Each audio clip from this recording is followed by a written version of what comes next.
This is a video to teach one-handed shoe tying. When I am teaching shoe tying, I like to have a shoe that has two different color laces. I think this is important because it makes it easier for the kids to see the two different laces when they're making the knot and the loops.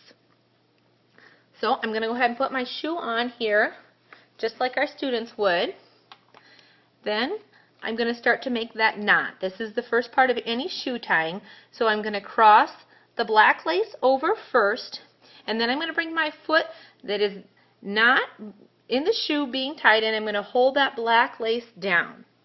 Then I'm going to take the white lace, cross it over top of the black lace, and I'm going to tuck it under and pull tight. And as you can see, I've got a nice tight knot here because my helper foot holding the black lace has given us enough tension to get that knot. The next part is to make your first loop. When you're making a loop in shoe tying, it's important that you make a smaller loop closer to the knot. If you make a loop that is down towards the end of the lace, you don't get a lot of tension, and then your loops usually fall apart and you don't get that shoe to be nice and tight when you tie it. So we're not going to do that. We're going to make a small loop and we're going to make it close to the knot. The next step is to cross that loop over your black lace, and then you're going to pinch the loop and the black lace when you do that.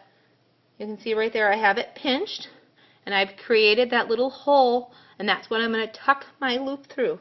So that's the next step. I'm going to tuck that loop through, and I'm going to pull it, but I'm not going to pull it all the way tight, because this is how I'm going to make my second loop to my shoe tying.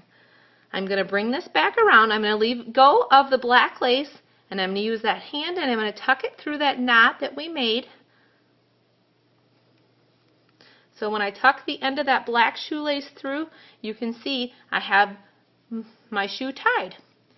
To make it tight, I'm going to use one finger to stabilize that knot in the middle, and I'm going to pull on either end of that lace, and as you can see, I have a nice tight shoe tied with two different colors, and I use just one hand.